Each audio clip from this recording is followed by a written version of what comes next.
Hello, everybody. Welcome back to the Boom Boom Room. I am your host, Ashes, and we got something new in store for you guys. I'm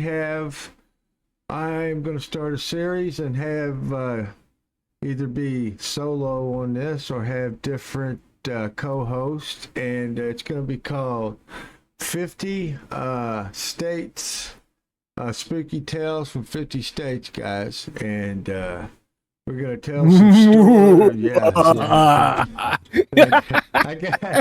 I have Ted as my co-host for the first one. Hello, Greetings. Ted. How have you been, Ted?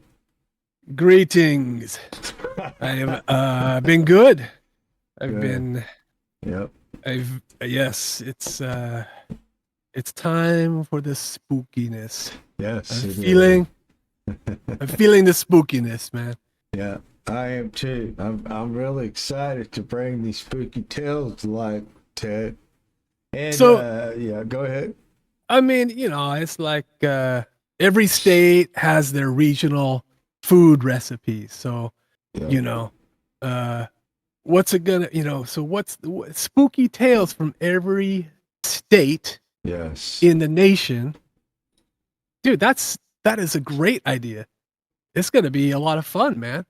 Yes. I mean, I'm excited. that's it's gonna be very, very interesting. Yes, do it do the is. do the research, Yes. find out like what these traditional spooky tales from each state.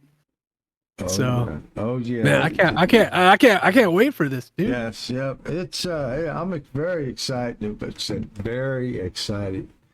Very excited. But these tales are like, these are ones that's been told, handed down from generations to generations. These are not just, a tale about yesterday. These are old tales and supposedly true. They've been around for a while. And I mentioned to you before I hit the record button that the one, we're gonna tell two tales or whatever, read them and discuss them. But the one I gave you, the second one, the first one, I think my mom actually used to tell me about that. And I never did look for it, it just, I happened to, when I was researching, to come up on it, but my mom actually used to tell me that so many times because she was down in Alabama, I guess she lived, and because she was born in Mississippi, and she's heard that tale, that one you're going to tell about the courthouse. Now to get these, to do the research, did you have to go down into the basement and dust off the cobwebs and take a flashlight with you? Yeah. Was there any digging involved? See, a lot of digging, crystal balls in a graveyard. Yeah, had to go to the old woods at the crossroads. Yep, I had to get down in the dirt. Yes, had to get all my talismans out and everything for protection. But All right. But anyway, I guess I'll get started. Okay. Yeah. What is the first state? Alabama. Alabama. Alabama. Is Alabama? I mean, in terms of alphabetical listing of states, does Alabama come first? Yes, Alabama comes first. Because you've got Okay. Alabama, next is Alaska, because ALAB, and then you got ALAS. See? Yeah. Okay. So all right. that's how it goes alphabetically. So First yeah. alphabetically. All Yeah, right. Alabama. Alabama it What is, folks. What do the Alabamese consider to be spooky? Well, I About to think find out. about to find out. Here's the first tale, and this one is called The Huggin Molly of Abbeville, Alabama. Okay. Molly. Yep. Huggin Molly. Okay. It says I already know where this one's going. Right. I already know where this one's going, man. Right. You already know. Oh no. Okay. I'll be. All right. In the quiet town of Abbeville, down in southeast Alabama, folks have whispered about a strange figure for over 100 years. A towering woman's spirit called Huggin Molly. Locals say she's over 7 feet tall, wears all black, roams the streets at night, especially after the school bell's done rung and the sun dips behind the pines. But she doesn't harm folks the way you think. What does she do? She sneaks up behind children who are out past curfew. No matter how fast they run, she somehow catches up.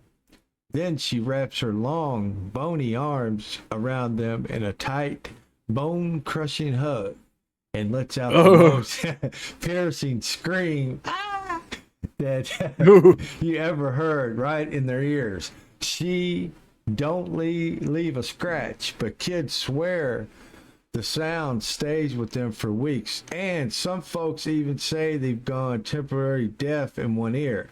Others say she does it to teach a lesson. Kids keep in line, especially after dark. Real sightings, it says. Yes, many locals in Abbeville claim to have seen her. Some remember running home from the soda fountain or the movie house, hearing footsteps that didn't belong. One man swears she saw her watching across the street one night, her long shadow stretching the whole length of the sidewalk. There's even a restaurant named after her, Huggin Molly's, where you can eat under the stare of her mural on the wall. They lean into the legend now, but back in the day, folks used to clutch their children's hands a little tighter when the sun went down. So there's actually a restaurant called Huggin Molly's. Thought that was pretty cool. Yeah, that's what. Yeah, this is a real folktale. They either have really large portions, so people grow tall, or really tiny portions, so they get like skeletons. Huggin Molly. Man, that sounds like a rock band from Norway. Some kind of rock band, Huggin Molly. Really does. It really does. Man, I just pulled up their menu, man. Really? It's their lunch. You could get the lunch special for $20, and it includes one drink. One drink. Yeah, dude, it looks fancy. Really, man. Yeah, with the name like Huggin Molly's, I thought it was gonna be, cheeseburgers. Really, no, dude, this is like, look at this. Monday through Friday, you could get grilled salmon with mashed potatoes and steamed broccoli. Damn, that sounds pretty good. Herb roasted chicken with sage au jus and roasted root veggies. Yeah. You could, man, linguine pasta with clam sauce. Man, dang. That sounds fancy. Molly's does, doesn't it? It does. It says Huggin Molly's restaurant. Mm-hmm. Their slogan is "Frozen in the 50s." Wow. So is it like got a 50s theme or something? Yeah, a little bit. Yeah. They had pictures and stuff? They got a picture of the restaurant. I might have to throw that picture up in the video. I don't know. If I got the theme of the whole spookiness. So yeah, man. The thing is, when you were reading that story, I was thinking, it kind of reminded me of that Slender Man a little bit. Yeah. Because it's tall figure, gaunt, yes. white, very white skin. Yeah. But I saw this in my mind's eye, this black Victorian dress, with the lace, the collar, the high collar. Yes.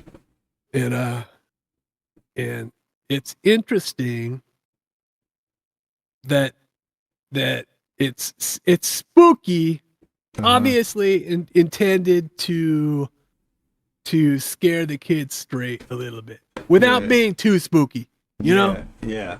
I think that's what's going on because, stay past curfew that Molly's going to get them.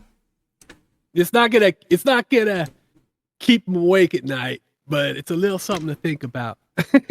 Yeah, especially if it's been, things were more scarier in the 50s or 60s. Oh, yeah. Or like in the 80s, we're outside, watch out for that white van driving by. Yeah. Watch out for it. Shit, I'm still scared of the white van. I got a cousin, and when he sees a white van, he's like almost 30. He freaks out, dude. Whatever it is about a white van, it's spooks him to this day. Really does. But so she must be kind of spectral too, because well, I wonder, did it say, okay, you know what, I might have missed that part. What's that? Do they hear the footsteps behind them, or let's see, is it just totally silent and then she got her arms around you? She sneaks up, it says. She sneaks up. She now sneaks up behind him. Is she supposed to be good looking? Does not say. Just I might go down to Alabama, man. Stay past curfew. Yeah. Should get lucky somewhere. Where are you, Huggin Molly? Come on, where you at, baby? Free hugs. Damn, she's tall though, and she's been doing it for over 100 years. That's a long time. Yeah. So what would be Huggin Molly's origin story? I mean, she does this. So she, you know what? Oh, okay. So she was a mama at one point, and her children were always disobeying her and staying out past their curfew. And one time they didn't come home. So now her spirit is restless, trying to, find her kids. That's what she find her kids. Yeah. Oh, yeah. That's a pretty good story. You could write a children's book, Ted. You could. All right, that was a good one. I really enjoyed that one. I wouldn't mind if I ever get down there, go down there and eat at Molly's and get some of the little greenie. So. Yep, with clam sauce. Okay. Yep, served to you by a 7 foot tall ghost. Yeah. In a black Victorian dress. Yeah. All right. So this next one, Ted, this is the one I told you that my mom used to actually tell me about. I'm gonna read this one though, right? The face in the courthouse, yes, but that's the one my mom used to tell me about, and she actually seen it in the window. She told me this tale many a times. So this one kind of like transcends like state boundaries. I mean, it kind of she used to live down there, for time. Oh. And she remembered, because she'd tell me, I remember this tale because she'd tell me stories, scary stories. She'd tell me, and I thought it was fake, but I've heard of this story before. I seen it on some program, So this is actually a pretty factual story, All right. Okay, here we go. The face in the courthouse window, from Carrollton, Alabama. In the town of Carrollton, right in the heart of Pickens County, there's a courthouse with a secret. If you walk up to the building and look just right on a cloudy day, especially after a storm, you can still see the ghostly face of a man staring down at you from a second-story window.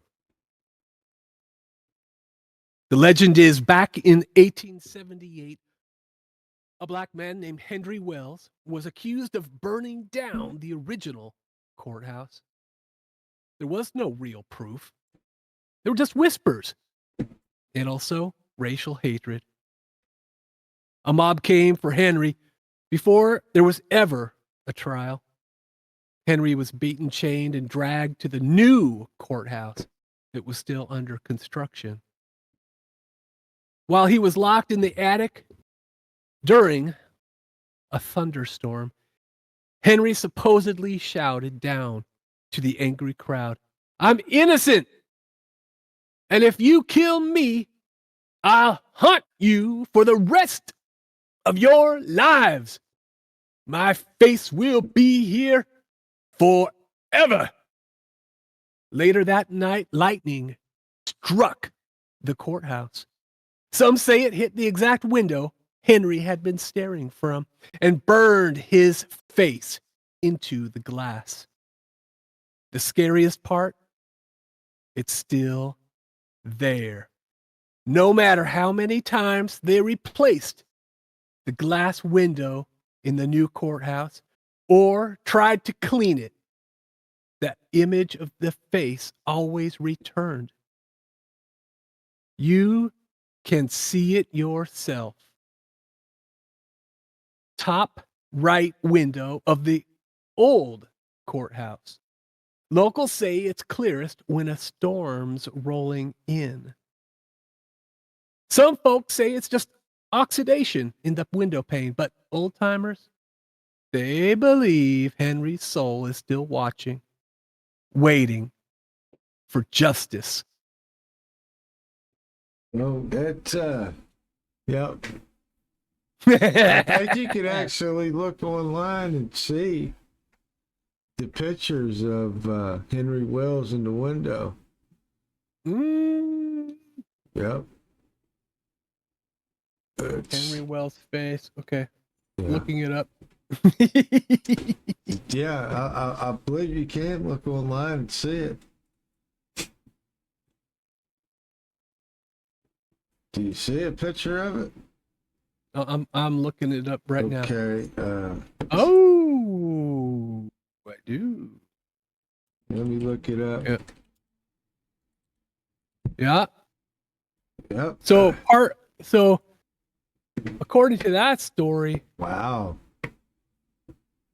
Yeah. So I got a little confused there because he got accused of burning down the old courthouse, but then they built a new courthouse, but his face appears in the window pane of the old courthouse.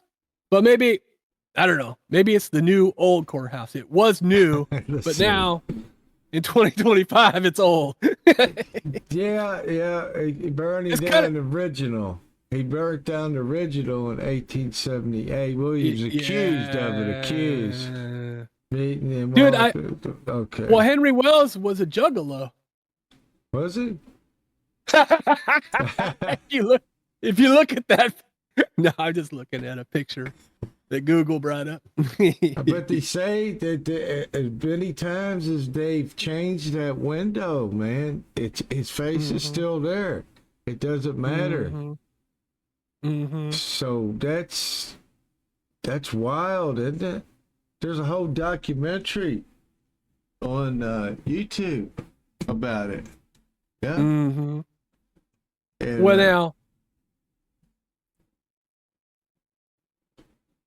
Yeah. Okay. What do you think? I mean, I'm looking at it at some of these pictures. To me. So the light. Yeah. Yeah. It does look like a face. It does. It does look like a face. It does. I mean, there's got to be something to it. There's something in this story, in the root of this story, of a divine intervention or cosmic justice. Where the angry mob was, they were robbed of their incensed, mission, and their ill. What would be the term for that? I mean, they were in the wrong. Yeah, they were wrong. If he was accused of it and didn't do it, he was you know, because you know what And it so, was back then. The yep. history, especially the Mm-hmm. South, you know, there Mm-hmm. was a lot of races and wrongdoing, and And so, yeah, and so so then the divine power decided that there was going to be a remembrance and a yep, reminder yep, for the ages, you know, yep. Maybe and maybe he asked, you know, in death, you know, and for that to be. and made all the more powerful since it was a place that's supposed to represent justice, Yep. you know. Yeah, because you know exactly that sounds about right. But Mm-hmm. that was one that I've heard for a long time. You know, It's been around for it's a been while. around. But if you're ready, I'll Mm. read the next one. Mm-hmm. Mm-hmm. It's my turn. Okay. This one is the Red Lady of Huntington College, Montgomery, Alabama. Man, how come you get to read all the I lady don't ones? know. It's just the way. The last I'm just one, kidding. your last one is probably a lady too. We'll just say Okay, it's a lady. good. Thank gosh. Okay.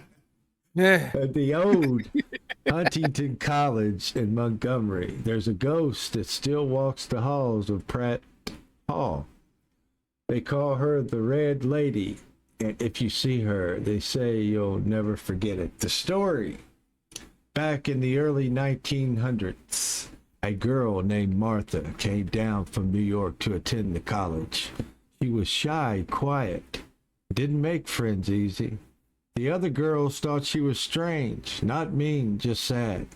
She wore red all the time, red dresses, red robes, even red slippers. She decorated her dorm room all in red, too. Red bedspread, red curtains, red lamp. Maybe she's just a harlot. Oh, anyway, getting off topic. Is that part of the story? No, it wasn't. I'm sorry. Come on. They say she walked the halls late at night, barely speaking to anyone, just gliding down the corridor in her red robe, eyes down. But one night something snapped. Some say she was bullied. Some say homesickness drove her mad. Whatever. Wait. What? What was her favorite color? Red. Red. Apparently, Okay. red makes you sad. I thought that was black, you know. I thought that was emos, or whatever they call them, Mm-hmm. goths. But anyway, whatever happened, she was found in her dorm room, dead by S. You know, she took her own life. Okay. She was red dead. Yeah, red dead. Dressed in red with a red candle burning by her bed. The haunting. Ever since then, students and staff have seen her. They hear footsteps in the hall when nobody's there. Doors open on their own, and ever so often, someone catches a glimpse of the pale girl in the red dress, standing in the end of the hallway just watching.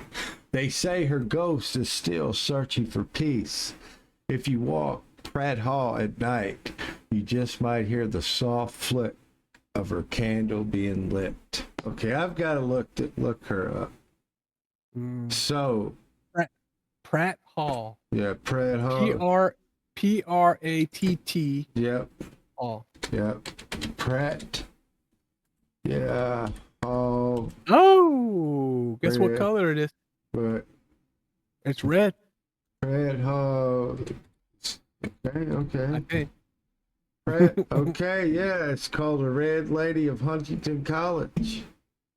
Huntington College. Okay, hold Yeah, on. Huntingdon.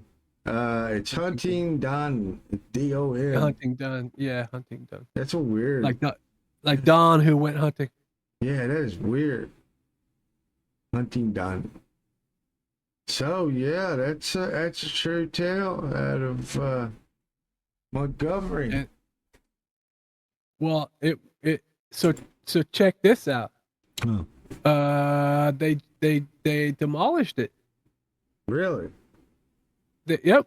So it did have a reddish hue because it was made out of the brick.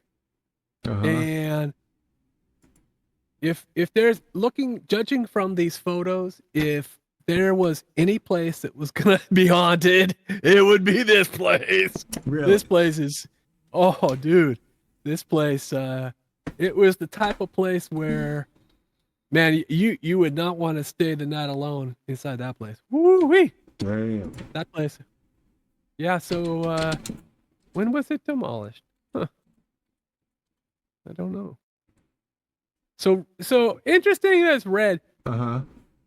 I mean, red is the color of passion, fire, of Mm-hmm. love, of activity, you know? Yeah. And but it's also the color of blood.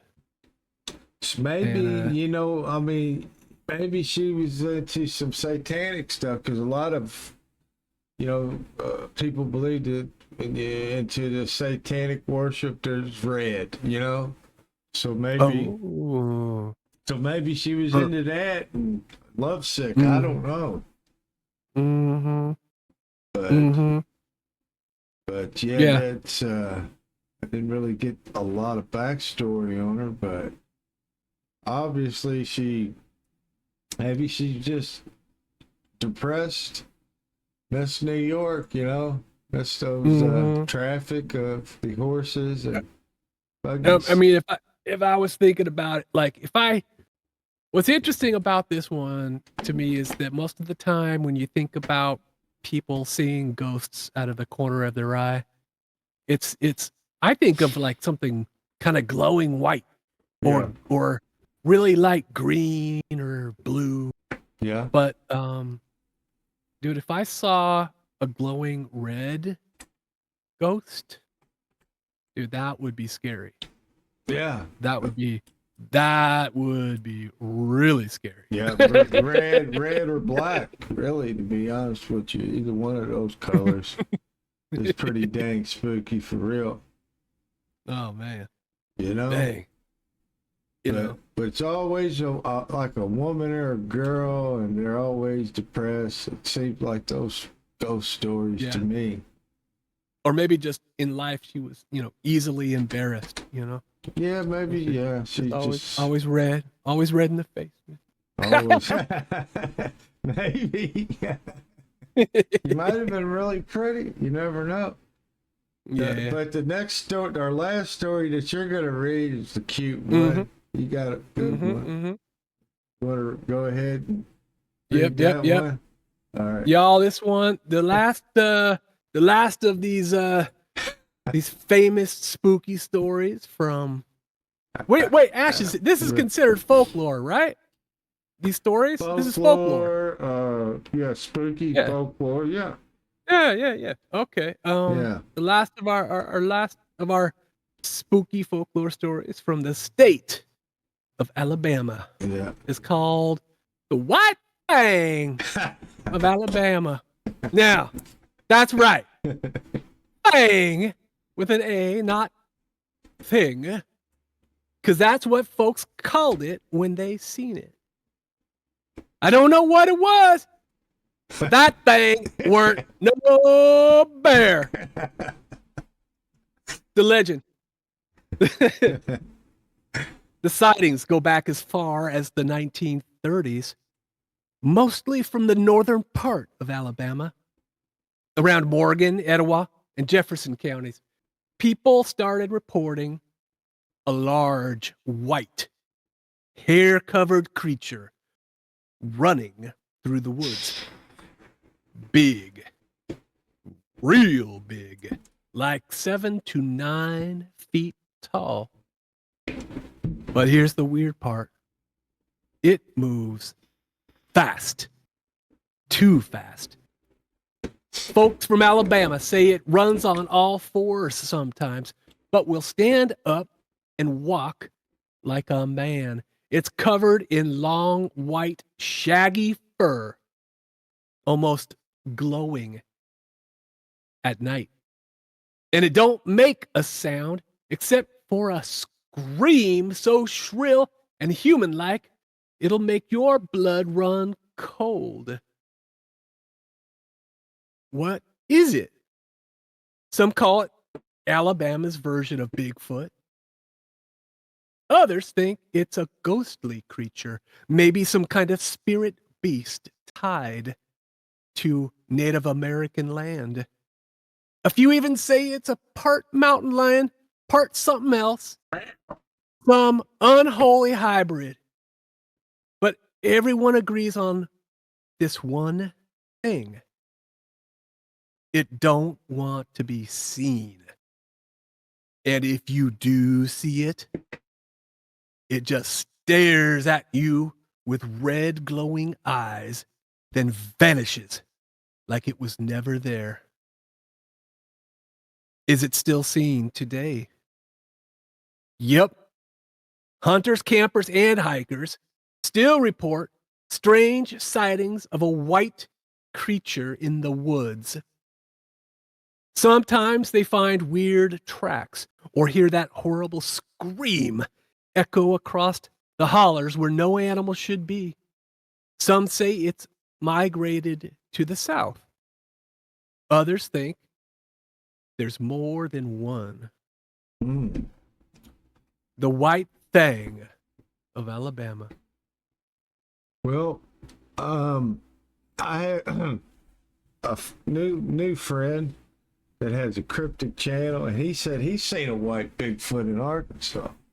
You know, personally, you know, I believe in Bigfoot. Now they're saying this thing here is kind of not Bigfoot. I was looking it up. They're kind of saying it's not a Bigfoot, and then they're saying it is a Bigfoot. I mean, I think to tell though, because the Bigfoot has a distinctive odor, correct? Well, Is it? some of them stink, some of them don't, and there's different. And they say there's different looking ones. Like some of them look like a Native American in the face. Some say they look like a gorilla in the face, and some say they look like man. Because you know, I've been going down the cryptic rabbit hole for a couple years, and you know, people sightings, and I've talked to, you know, the thing that it kind of reminds me of, because you know, with the origin of this creature being, in question, but it you've heard of a skinwalker. Yep. So that's deep in Native American lore. Well, And I know. I think people like that guy Daniel from the Cryptic Podcast, my friend. He's got a story on his channel. He'd seen one when he was like 14, a skinwalker, and he tells not elaborate, I didn't mean to use that word. He tells the story that his friend's dad come home and actually seen the thing. I'm just making it real short, the story. Runs through this other old house they had and actually tore the whole house down. And it's just, anyway, he seen one, a skinwalker. And he said it looked like, you know the movie Signs? You know, that movie, it kind of, that's what, the one he's seen looked like that, and it was white. And yeah, it's real skinny. So, you know, these people that you know, but long white hair. Huh. But I don't think that. No, this said just skin. A skinwalker's more. You know what I mean? Well, of course, yeah, more like a wolf or something, right? No. I mean, this creature here's like Bigfoot, the white thing. Now, skinwalker. Yeah, it is. A skinwalker is like a human with long arms, real skinny, big eyes, a big mouth, has a lot of teeth. You know what I mean?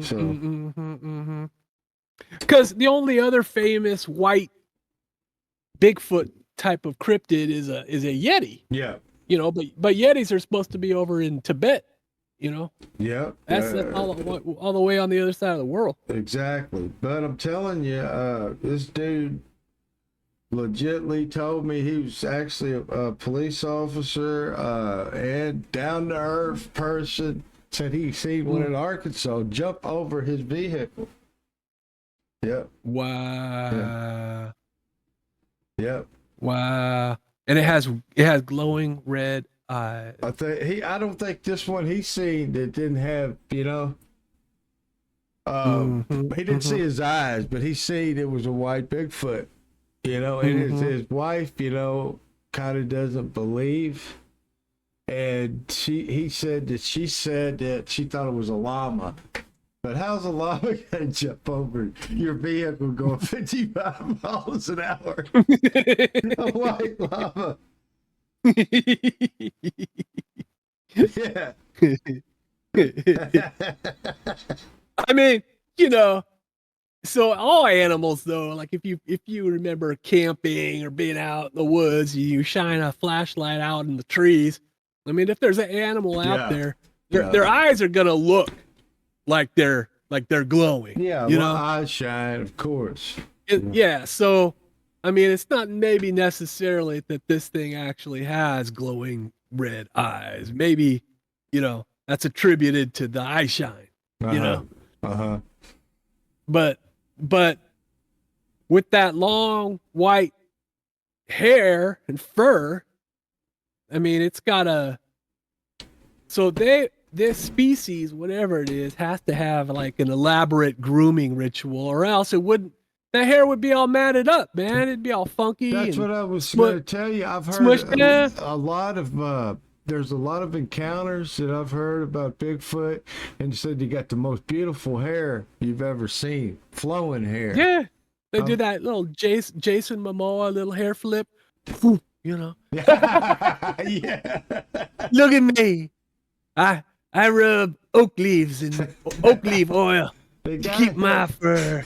They gotta have some kind of. I mean, what are they using out there? You know. I mean, what would it be? I mean, obviously they're oil. avoiding. They don't run through blackberry bushes. They don't run through. You know, what kind of berries Alabama got? They have blackberries in Alabama. Probably. I mean, I think there's blackberries everywhere. These creatures have to avoid berries at all costs. You know. Yeah. To keep that white fur just, you know, pristine. Right. Yeah, but you got. Go ahead. You got to think that they're snow dwellers. You know. Yeah. They're coming down, just, you know, just to see what's down in the trees. A lot of people think that Sasquatch does migrate. You know, and a lot of the southern Bigfoots, you know, they said they're actually tempered, you know, and meaner down south, probably because of the freaking heat. But the fruit, here's what they have in Alabama: figs, plums, nectarine, blackberries, mulberries, blueberries, apricot. So they do have a lot of berries. Where they got a lot of berries. If that creature even ran through that bush, man. I mean, it's that white fur is messed up. Yeah, they gotta have, but pictures of it. It looks like a nice green little feller for real. But more like Yeti. But I've heard. I mean, I've heard of them state to state. There is white Bigfoots. They're rare. Some say it's just. I don't know. You know, it's a white thing. That's what they call him, the white thing. That sounds like some kind of gigolo or something. White thing. Got that white thing. You make my heart sing. You white thing. He looks spooky. I'll have to insert some pictures. He does look spooky. But anyway, I guess you got anything to add before I wrap this up, Ted? It's just that I'd rather have a hug from Molly than the white thing. I would too. But no, I appreciate you coming on with me, Ted. Hopefully you'll come on with me again on the Oh yeah, man. These are fun. This is fun. Scary folklore from 50 from states. all states. From all states. Like that's like the insurance commercial or something. All states. Scary folklore tales. And if there's anybody from Alabama listening to this podcast, then if we missed one, let us know. in the comments Yeah, what we missed. put that in the For sure. comments if there's something that's really, really spooky. That there's a lot. I mean, there was a lot to choose from. So there's a lot Yeah. of spooky shit down in Alabama for real. I guess. But got some. anyway, I appreciate everyone that's watching this. Guys, comment down there and tell us what you think. If you enjoyed it or not. If you don't like it, cuss me out. If you do like it, say I liked it. Just don't flip me off, all right? But I appreciate it, guys. Until next time, everyone out there, peace out.